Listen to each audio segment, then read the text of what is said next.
dermatology nurse practitioner from Lansing, Michigan, and I co-authored the book called Sex Interrupted with my friend Jenny Palter, who formerly worked with the Lupus Foundation of America. I wanted to talk to you about one of the myths in my book. Myth number one is that sex equals intercourse. Whenever I talk to my patients or my friends or even my daughters about sex, I'm talking about intimacy. It's really the human connection. It's the physical touch. A lot of people, as we age or because of health concerns or health issues, are not able to have penetrative intercourse. And that's not what we're talking about. We're talking about maintaining a level of intimacy. Intimacy, or sex, is practiced by a whole bunch of people and the animal kingdom as well. Bonobos have sex in order to keep harmony in the community. What researchers have found is if the dad is angry at the mom and he's not getting enough attention, then the dad will eat the baby because the baby's getting all the attention. So in order to keep peace and harmony in the animal community, many people or the animals have intimacy with each other. They're not monogamous. In couples, in order to maintain harmony, they have to have some level of intimacy, some level of human connection. Human touch improves self-esteem. It also provides a connection between people. With the pandemic, it's been really hard for me because all of my patients are used to getting hugged before they leave. That's how we provide that self-esteem, that I'm listening to you, that feeling of connection between two people. It's by touch. It reassures people that you are there, that you are listening, and it also decreases stress. So it's the touch that's really important. If your body changes and you're not able to have penetrative intercourse, or if that's just not what you want to do, it's still important to have some kind of physical touch, whether it be hand holding or spooning or even just a gentle kiss on the neck. There are also couples where there's no penis involved at all. I have a daughter that's a lesbian. She doesn't like to be called a lesbian. She prefers to be called a morbian, which is a little joke in our family. She doesn't think there's anything less about her, and neither do I. But there's no penis involved in her sex life at all, and she's still having a good sex life. Sex does not mean penetration, and I just wanted to clear that myth up. Let's also talk about some surprising health benefits from sex. Let's talk about kissing.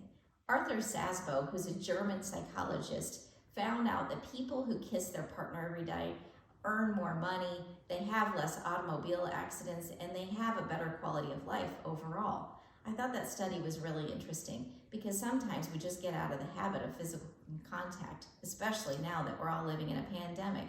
But it's still important that we maintain some kind of human connection with each other. I've included an article on the 10 surprising health benefits of sex that'll be on your screen. It boosts your immune system. People who have sex regularly have a better immune system, which we all could use right now during the pandemic. It also decreases your risk of breast cancer, prostate cancer. It increases your libido. It increases your circulation. It's great exercise to your blood vessels, so it decreases your risk of cardiovascular disease, heart attack, and stroke if you're engaging in regular intercourse or intimacy of any sort. How do you communicate your needs to your partner? That's really important. Communication is what it's all about. When I started doing this lecture about 15 years ago, because one of my patients was having a crisis with her sexual health, I started giving the lecture to healthcare providers so that they would recognize that this is an issue when patients have chronic disease and it needs to be discussed. I knew from experience that my patients were having issues with position changes. The patients had figured out how to have sex despite disability or illness.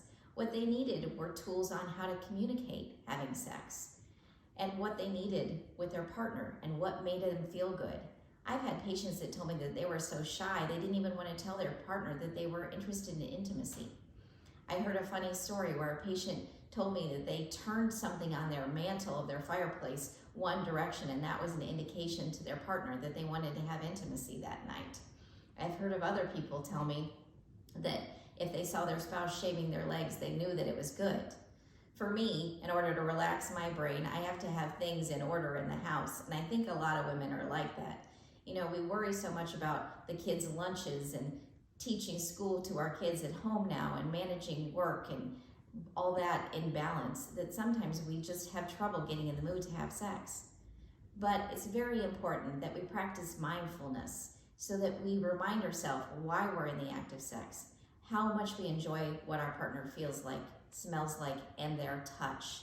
That practicing mindfulness while we're having intimacy with our partner is going to increase your likelihood of having an orgasm. You need to get into your nothing box. That's what I talk about. My daughter made an origami nothing box for me to use as a reminder in my lectures, because women tend to think that they can multitask even during sex. If you're multitasking, the likelihood of you getting to orgasm is not going to happen, because you have to clear your mind and think about what you're doing at the time. The other important thing for you to know is that women are more like crock pots than they are like microwaves. It takes a long time for a woman to get stimulated enough in order to have an orgasm. It can take up to 30 minutes of foreplay in order for a woman to achieve orgasm. Whereas men, they can have wrecked their car, lost their job, and had the worst day of their life, and they come home still pretty ready to have sex. It takes them about 3 minutes to have the idea of sex to get ready and get in the mood.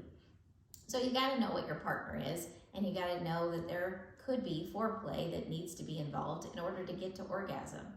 Foreplay can be in many forms. You can text your partner throughout the day. You can hold their hand. You can get their coffee. You can start their car. You can give them a gentle back massage. All of these things throughout the day are going to count as foreplay. And then when you get home, hopefully your spouse will be ready. My favorite form of foreplay is when I hear my husband unloading the dishwasher. Just taking things off of my task list makes me more in the mood to have sex with my partner. If you're diagnosed with a chronic illness and you're battling with fatigue, anything that you can do to relieve your partner's stress or take tasks off their list is gonna get you lucky a lot more often. My name is Iris Zink. Please seek out my book if you have more questions about sex. Jenny Palter and I wrote the book, Sex Interrupted, about living with illness and disability and maintaining your sex life. Thanks so much. The book's available on Amazon or our website, which is intimacyandillness.com. Have a good day.